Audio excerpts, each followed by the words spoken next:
하나님께서 우리에게 주시는 말씀은 사무엘상 26장 1절에서 12절까지만 먼저 교독하도록 하겠습니다. 사무엘상 26장입니다. 사무엘상 26장 1절에서 12절까지 교독하도록 하겠습니다. 1절 제가 먼저 읽겠습니다. 10사람이 기브아에 와서 사울에게 말하여 이르되 다윗이 광야 앞 하길라산에 숨지 아니하였나이까 하매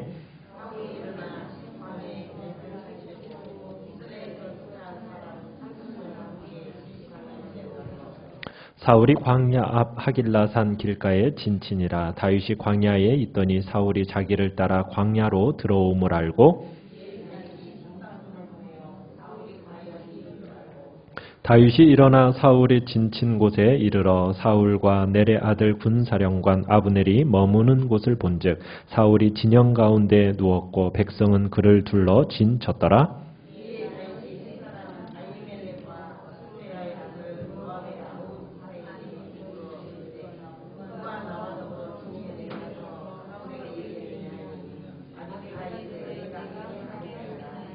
다윗과 아비새가 밤에 그 백성에게 나아가 본즉 사울이 진영 가운데 누워 자고 창은 머리 곁 땅에 꽂혀 있고 아브넬과 백성들은 그를 둘러 누웠는지라.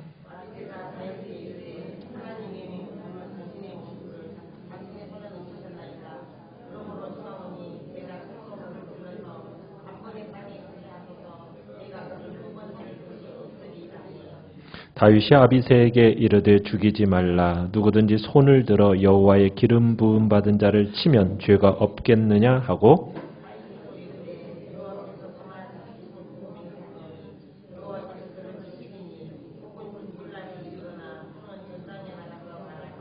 내가 손을 들어 여호와의 기름 부음 받은 자를 치는 것을 여호와께서 금하시나니 너는 그의 머리 곁에 있는 창과 물병만 가지고 가자 하고 다윗이 사울의 머리 곁에서 창과 물병을 가지고 떠나가되 아무도 보거나 눈치채지 못하고 깨어있는 사람도 없었으니 이는 여호와께서 그들을 깊이 잠들게 하셨으므로 그들이 다 잠들어 있었기 때문이었더라. 아멘.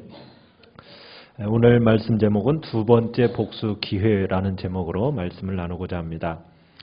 오늘 26장 본문은 어디서 많이 본 내용하고 비슷하지 않습니까? 얼마 전 우리가 봤었던 24장의 내용과 아주 비슷합니다. 두 장 모두에서 다윗은 사울을 죽일 기회를 가졌어요. 그리고 그 옆에 부하들은 어떻게 합니까? 죽이라고 재촉을 했어요. 그러나 다윗은 그들의 충고를 따르지 않았죠. 그런데 오늘 두 사건에 미묘한 차이가 있습니다. 24장에서는 사울이 낮에 부지중에 다윗이 은신하고 있는 동굴 속에 들어가게 되잖아요. 그곳에서 볼일 보러 들어갔다가 두 사람이 만나는 상황이었어요. 그때 다윗은 사울의 겉옷자락만 베어내죠. 그런데 오늘 26장에서는 다윗이 밤에 야영 중인 사울의 진영에 잠입해서 사울의 창을 취하는 장면입니다. 사울은 다윗에게 엔게디에서 분명히 약속을 했어요. 사울을 그때 살려줬었잖아요. 그때 뭐라고 얘기했습니까? 다시는 너를 죽이려고 군대를 동원하지 않겠다. 분명히 눈물로 다짐을 했었지 않습니까? 그리고 돌아갔었거든요. 그런데 이번에도 23장에서처럼 이 10사람들이라는 26장 1절에 보면은 이 10사람들이 이제 기브아에 있는 사울에게 다윗과 그의 공동체가 광야 앞 하길라산에 지금 은신하고 있다는 것을 알려줍니다. 그런데 사울이 이 신고를 받자마자 어떻게 반응을 보이고 있습니까?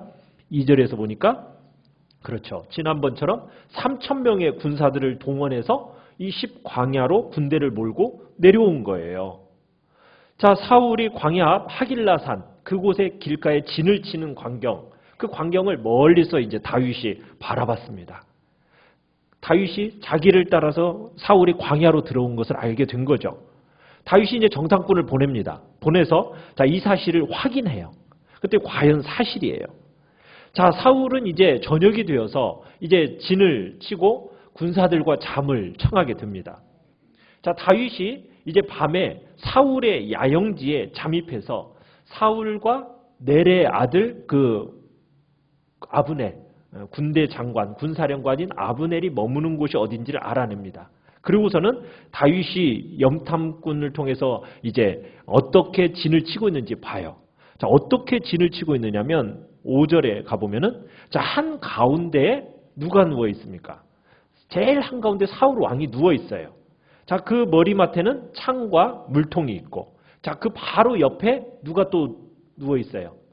군대 장관인 아브넬이 옆에서 지키듯이 누워 있습니다. 자, 그리고는 군사들은 어떻게 있어요? 3,000명이라는 군사들이 원을 그리듯이 사울 왕을 다 둘러싸서 에워싸고 있는 거예요. 여러분, 잠을 자더라 하더라도 3,000명의 군사들이 이 사울 왕을 중심으로 해서 동심원을 그리면서 그렇게 많이 거느리고 있다라면 사울에게 가까이 갈 수가 있습니까? 없습니까? 가까이 갈 수 없는 상황이라고요. 자, 그런데 지금 그런 사울과 군사들이 잠을 청하고 있는 사이에 다윗이 이제 6절에 보면 다윗이 햇사람 아히멜렉과 스루야의 아들 요압의 아우 아비새에게 이렇게 질문을 던집니다. 이런 제안을 해요. 누가 나와 더불어서 저 사울의 진영에 있는 사울에게 갈 사람이 있겠는가? 하고 제안을 딱 던졌더니 자, 그 중에 누가 손들어요? 아비새가 제가 다윗을 모시고 동행하겠습니다 하고 자원합니다. 자, 지금 어떤 상황이에요? 지금 사울 왕 주위에 겹겹이 3,000명이라는 군사들이 지금 둘러싸여 있는 적진에 지금 다윗과 몇 사람이 단 둘이서만 간다는 거예요. 여러분, 이거 뭐 하러 가는 겁니까? 거의 죽으러 가는 거나 마찬가지잖아요. 목숨을 내놓은 거나 다를 바가 없다고요. 그런데 아비새가 기꺼이 자청을 하는 거예요. 다윗과 함께하는 일이라면 자신은 기꺼이 죽는 자리에도 가겠다라는 그런 충성을 보이는 거죠. 자, 그런 심정으로 아비새와 함께 이제 단 둘이서 적진을 향해 갔습니다. 그런데 놀라운 일은 뭐예요? 많은 군사들을 지금 통과해서 겹겹이 쌓여있는 그 군사들을 통과해서 들어가는데 아무도 눈치를 채거나 깨거나 알아보는 군사가 없었다는 사실입니다. 그래서 결국 어디까지 갔어요? 사울 왕 머리맡까지 가게 된 거예요. 자, 7절에 가보면은 자, 딱 가봤더니 지금 사울이 뭐 하고 있어요? 곤히 잠들어 있어요. 자, 너무 깊이 잠들어 있으니까 지금 위에서 지금 뭐 하고 있는 겁니까? 다윗하고 아비새가 딱 내려보다보고 있는 거예요. 잠자고 있는 사울 지금 머리맡에서. 네? 자, 그 옆에 경호해야 할 군대 장관인 이 나브넬도 어때요? 깊이 잠들고 있어요. 아니, 3,000명 전체가 다 잠에 빠져 있는 겁니다. 자, 사울 왕 머리맡에 지금 뭐가 있어요? 창이 있어요. 창이 있어요. 어떻게 보면 통치권의 상징이자 자기를 살해하려고 막 던졌던 무기, 그 창이 사울 머리맡에 딱 꽂혀 있는 거예요. 야, 이보다 더 좋은 기회가 어디 있습니까? 네? 평생 지금 지긋지긋하게 따라다니고 있는 이 사울. 어떻게 보면은 다윗의 가슴 한 복판에 지금 먹장구름 같이 막 근심덩어리잖아요. 이거 근심덩어리 지금 단번에 어떻게 할 수가 있어요? 끝장내버릴 수 있는 좋은 기회잖아요. 자, 이때 함께하고 있던 아비새가 8절에서 다윗에게 이야기를 합니다. 뭐라고 얘기합니까? 하나님이 오늘 당신의 원수를 당신의 손에 넘기셨습니다. 당신의 원수를 손에 붙이셨습니다. 하나님이 주신 절호의 기회입니다 하면서 다윗을 설득하는 거예요. 명령만 내리십시오. 당신이 나한테 명령만 내리신다면 내가 2번 실수 안 씁니다. 단번에 내가 한 번에 그냥 땅에 박아버리겠습니다. 창으로 박아버리겠다고. 다윗의 입장에서는 다윗의 손으로 피도 안 묻히고 사울을 죽일 수 있는 절호의 기회잖아요. 잠자는 사람 창으로 찔러 죽이는 거 얼마나 쉬운 일입니까? 자, 어떻게 해야 될까요? 자, 24장에서도 비슷한 상황이었잖아요. 그죠? 엔게디 굴, 등을 돌리고 있는 사울 왕. 그거 찔러 죽이는 거 식은 죽 먹기잖아요. 그런데 그때도 뭐 했어요? 옷자락만 베고서는 말았잖아요. 자, 주변 사람들이 그때도 어떻게 얘기했었죠? 그때도 하나님께서 오늘 당신에게 사울을 지금 붙이셨습니다. 그런데 똑같이 오늘도 지금 아비새가 똑같이 얘기해요. 하나님께서 뭐 하셨다고? 지금 주셨다고. 그런 분위기를 지금 몰아가는 거예요. 지금 지난번 엔게디의 굴에서나 지금 이 10광야에서나 다윗에게 지금 하나님이 말씀하시는 것처럼 하나님이 주시는 것처럼 지금 얘기하는 거예요. 근데 이것은 진짜 하나님의 음성입니까? 하나님의 말씀인가요? 아니죠. 이것은 자신들의 희망을 담아서 지금 다윗을 압박하고 있는 거거든요. 하나님이 죽이라고 그러시나요? 안 그러거든요. 하나님이 그러시는데 기회를 주셨습니다. 참 다윗도 끊임없이 헷갈릴 겁니다. 그렇지 않겠어요? 주변 사람들이 자꾸 하나님이 좋은 기회 주셨다고 하나님이 지금 이런 일을 하게 하신다고 그러니 얼마나 헷갈려요. 또 주변 사람들도 막 힘들잖아요. 피난 다니는 것도 힘들고 600명 이상의 사람들이 먹고 마시는 것 광야에서 구하는 것도 힘들고 정말 지겨운 일이잖아요. 자, 뭐 하나만 해결되면 사울 하나만 이거 해결되면 이제 어떻게 되는 거예요? 뭐 다 끝나는 거죠. 이제 고생 끝이잖아요. 근데 다윗이 결단을 못 내리는 거예요. 결단을 못 내려요. 참 어떻게 생각하고 있을까요? 이 사람들이. 참 지금 사울을 딱 내려다보고 있는 두 사람. 아주 중요한 시간이 지금 흘러가고 있어요. 자, 아비새가 속삭이는 이 말에 다윗은 어떻게 얘기를 하고 있습니까? 단호하게 얘기를 합니다. 뭐라고요? 자, 9절 같이 한번 읽어보겠습니다. 9절 10절입니다. 시작. 다윗이 아비새에게 이르되 죽이지 말라. 누구든지 손을 들어 여호와의 기름 부음 받은 자를 치면 죄가 없겠느냐 하고 다윗이 또 이르되 여호와께서 살아계심을 두고 맹세하노니 여호와께서 그를 치시리니 혹은 죽을 날이 이르거나 또는 전장에 나가서 망하리라. 다윗이 분명하게 얘기하는 거예요. 죽이지 말라. 하나님의 주권에 사울에 관한 모든 문제를 맡기는 겁니다. 사울에게 손을 대지 않겠다는 거예요. 내가 손을 대지 않더라도 누가? 하나님께서 사울을 다루실 거다. 확신하고 있는 겁니다. 자신의 목숨을 노리는 원수.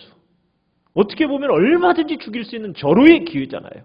그런데 이 기회, 다윗은 그 기회를 누구에게 맡기는 겁니까?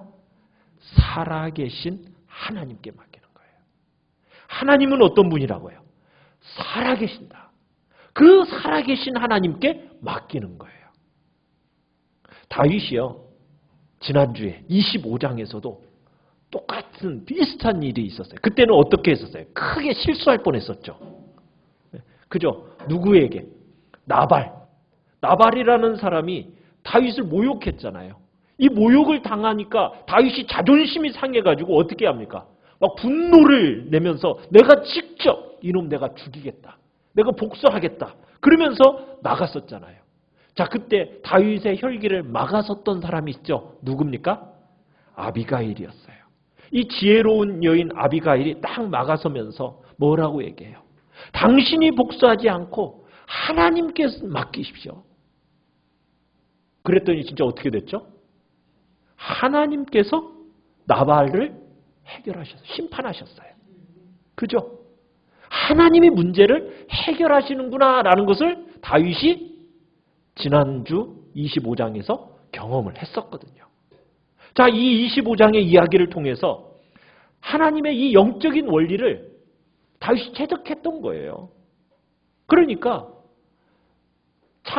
그 창을 들고 단번에 처단할 수 있는, 사울을 처단할 수 있는 기회지만 그것을 사용하지 않습니다.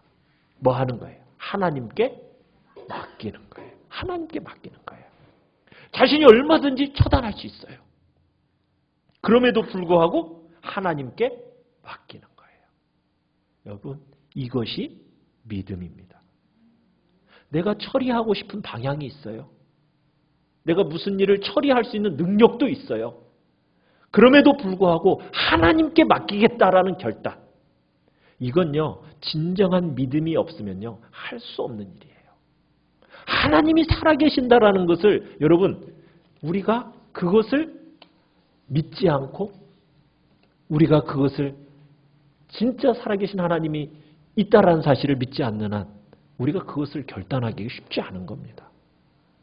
우리의 삶에 있어서, 성도의 삶에 있어서 하나님은 우리에게 끊임없이 연단하시고 훈련시키는 게 있어요.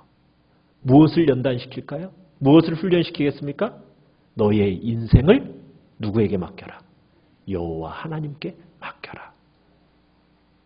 어떻게 보면 신앙의 영역이라는 것은 이런 거예요. 너 네 힘으로 살래? 내 힘으로 살래? 이 질문이에요. 네 힘으로 살래? 내 힘으로 살래? 하나님은 순간순간마다 우리에게 그 질문을 하시는 거예요. 네 힘으로 살 거냐? 내 힘으로 살 거냐? 우리가 자녀들을 키우는 데 있어서도 우리 어머니들 그런 일들이 많잖아요. 그렇지 않습니까?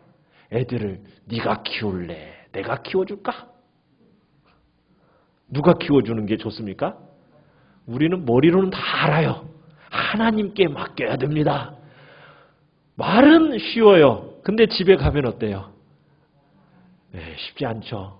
내어 맡기는 게 쉽지가 않아요. 끊임없는 잔소리와 끊임없이 그 자녀들 내 손으로 키워야 되는 것처럼 여전히 붙들고 내가 전전긍긍하는 모습 우리 안에 있거든요.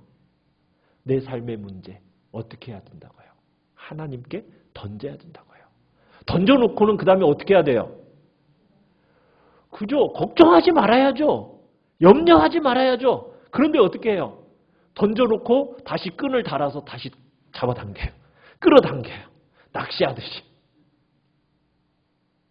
그 끈도 어떻게 해버려야 돼요? 끊어버려야죠. 잘라버려야 돼요. 그러니까 하나님께서는 다윗이 왕의 보좌에 앉히기까지요. 앉혀지기 전까지는 끊임없이 하나님이 훈련을 시키신 거예요. 연단하신 거예요. 뭘? 전적으로 하나님만 의지하라고. 모든 거 내어 맡기라고. 그것을 철저하게 훈련시키신 거예요. 연단하신 거예요. 이것을 지금 깊숙이 배워가고 있는 겁니다. 오늘 다윗은 이 26장에서 사울의 문제 어떻게 해요? 하나님 앞에 던진 거예요. 자기가 손대지 않는 거예요. 그래. 하나님의 시간에 하나님의 방식대로 하나님께서 처리하시겠지. 그러니까 그런 얘기를 하는 거 아닙니까? 하나님께서 그를 치신다. 혹 죽을 날이 이르거나 아니면은 전장에 나가서 그가 망할 거다. 하나님의 방식대로 할 거다. 나는 내 방식대로 내 시간에 하지 않겠다. 여러분 하나님의 나라는 그렇게 세워져 가는 겁니다. 인간적인 방식으로, 인간적인 노력으로, 어떤 조건으로 세워지는 나라가 아니에요. 우리 교회 공동체는 하나님의 나라입니다. 이 하나님의 나라인 교회 공동체에 자꾸 인간적인 영향력, 이것이 침투해서는 안 돼요. 인간적인 힘을 우리는 어떻게 되면 빼야 돼요. 누가 역사하시도록? 하나님이 역사하시고 하나님이 주의 교회를 이끌어 가시도록 하나님께 우리는 전적으로 내어 맡겨야 되는 겁니다. 자, 다윗은 아비새에게 사울 곁에 있는 창, 물병만 가지고 나오자. 자, 아비새 같은 경우는 어땠겠어요? 아니, 목숨 걸고 지금 갔잖아요. 목숨 걸고 와가지고 기껏해서 뭐 들고 가요? 창 하나 들고 물병 들고 간다는 게 얼마나 참 짜증날 일입니까? 어떻게 보면 불평할 수밖에 없는 거예요. 참 어떻게 보면 지도자에게 가장 어려운 일 중에 하나는 주변 사람들을 어떻게 리더해 가느냐가 가장 힘든 일이긴 해요. 다윗은 하나님이 원하시지 않는 일이다. 아무리 측근들이 옆에서 권면한다 할지라도 하나님이 말씀이라면 하나님의 기준이 이거라면은 아무리 옆에서 협박하듯이 권고한다 할지라도 분명하게 하나님의 뜻을 따라서 갔던 사람이라는 거예요. 아니라고 말할 수 있는 사람. 그 사람이 진정한 리더인 겁니다. 다윗에게는 분명한 확신이 있었던 거예요. 하나님이 기름 부음 받은 자. 11절에 그죠? 내가 손을 들어 여호와의 기름 부음 받은 자를 치는 것을 여호와께서 어떻게 하신다? 금하셨다. 금하셨다. 어떤 경우에도 죽이지 마라. 해치지 마라. 하나님의 기뻐하시지 않는 일이라고 분명하게 선언하고 있는 것을 보게 되는 거예요. 아비새는 아쉬웠죠. 그렇지만 어떻게 합니까? 다윗의 권면을 따라갑니다. 물통과 창을 가지고 나왔어요. 자, 물통을 갖고 창을 들고 나왔는데 놀라운 표현이 그 다음에 적혀져 있죠. 12절에 아무도 보거나 눈치채지 못하고 깨어있는 사람도 없었으니 이유는 무엇입니까? 여호와께서 그들을 깊이 잠들게 하셨으므로 그들이 다 잠들어 있었기 때문이었더라. 하나님께서 사울뿐만 아니라 그 옆에 군대 장관 아브넬 3,000명의 모든 사람들이 다 어떻게 하나도 깨지 않고 아비새 다윗이 물병 들고 창 들고 가는 거 아무도 못 보는 거예요. 왜요? 하나님이 깊이 잠들게 하셨기 때문에. 뭐 다윗이 위대해서도 아니고요. 아비새가 무슨 작전에 능해서도 아니에요. 3,000명이 겹겹이 쌓여 있는데 여러분 그 가운데 잠깐만이라도 한 사람이라도 눈 뜨면은 그 사람은 죽는 거거든요. 자, 조심조심해서 건너간다고 해도요. 여러분 3,000명의 사람 이렇게 쉽게 건너갈 수 있겠습니까? 이 모든 것이 하나님이 하셨다라는 것을 보여주고 있는 거죠. 여러분 우리가 무슨 일을 결단을 하잖아요. 자, 우리가 무슨 행동, 무슨 태도를 결단할 때 여러분은 무엇을 근거로 무엇이 동기가 되어서 결단을 주로 하십니까? 내게 도움이 된다고 생각할 때 아니면은 이해관계 가운데서 내게 유익이 된다고 생각할 때 우리가 주로 움직이는 경향이 있지 않나요? 오늘 우리는 다윗을 통해서 마음속에 깨닫는 게 무엇입니까? 우리의 삶에 있어서 결단하고 우리가 하나님 앞에서 결심하는 그 모든 것들이 어떤 내 도움이 된다, 이해관계 속에서 내게 이익이 된다, 이것을 따라 살아가는 게 아니라는 거예요.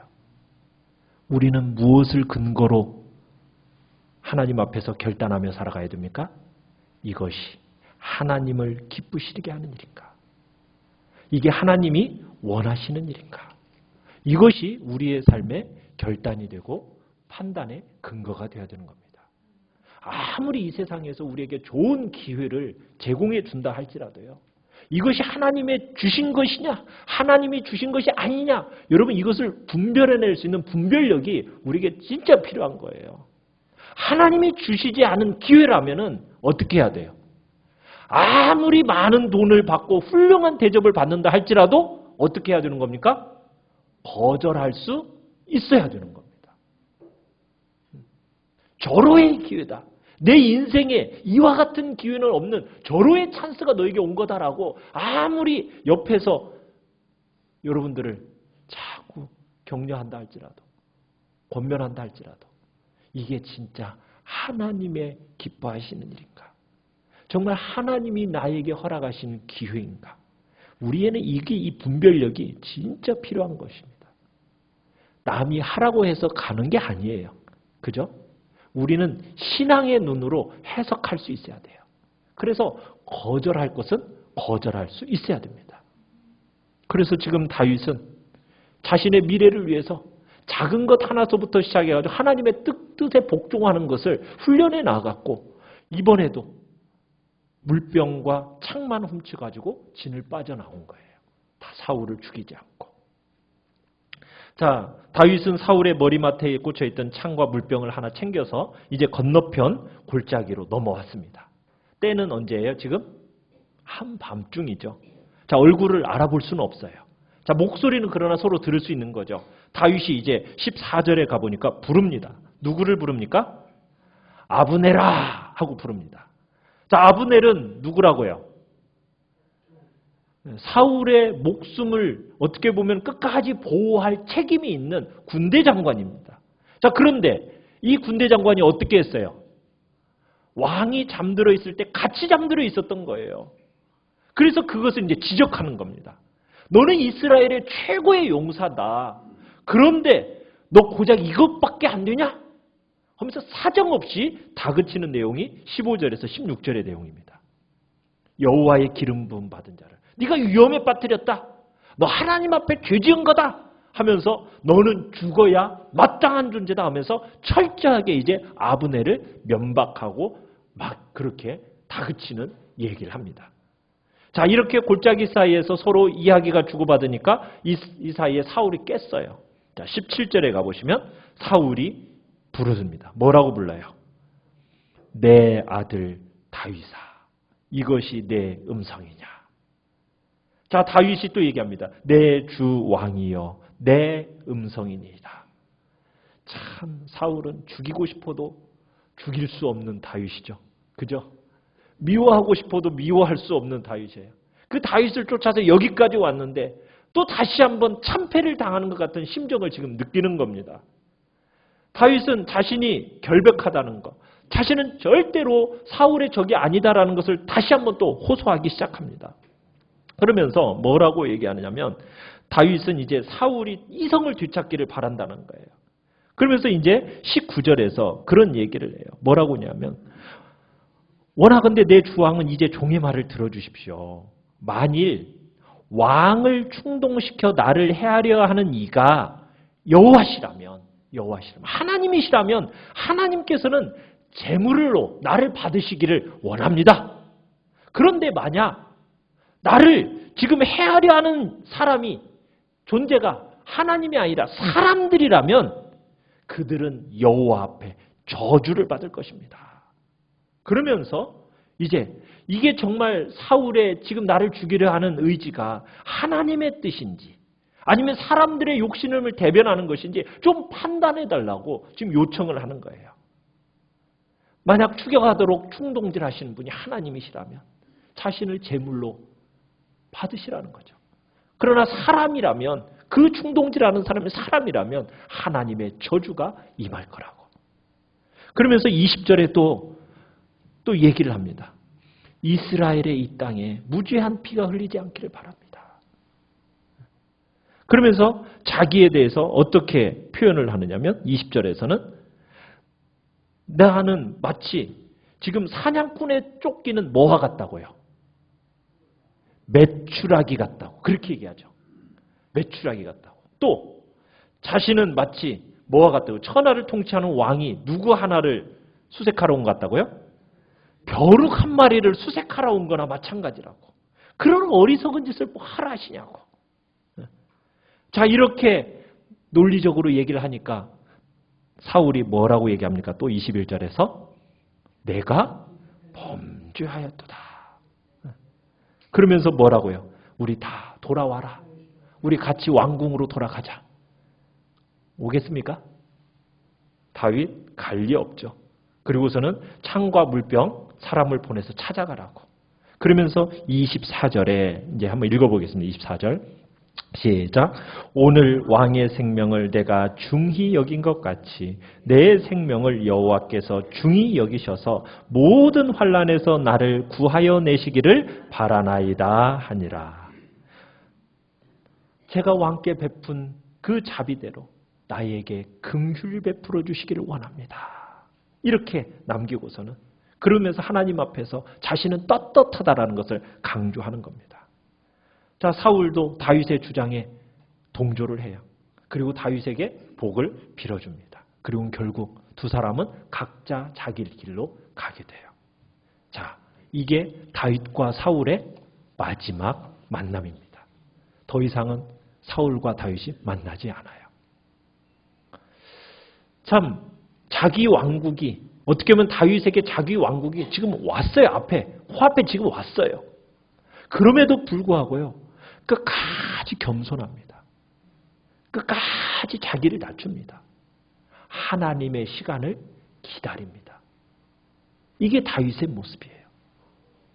다윗은 24장, 오늘 26장 두 번의 큰 사건을 통해서 하나님으로부터 충분한 테스트를 받고 있는 거예요.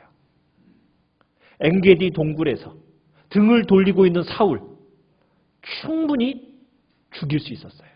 주변 사람들이 뭐라고 얘기하면서요. 하나님께서 말씀하셨는데 이 원수를 당신의 손에 붙이셨습니다. 오늘 10광야에서도 아비새를 통해서 또 테스트하는 거예요. 하나님께서 오늘 당신의 원수를 당신의 손에 붙이셨습니다. 하나님이라는 이름으로 자꾸 옆에서 자꾸 얘기하는 거예요. 그런데 다윗은 뭐라고 해요?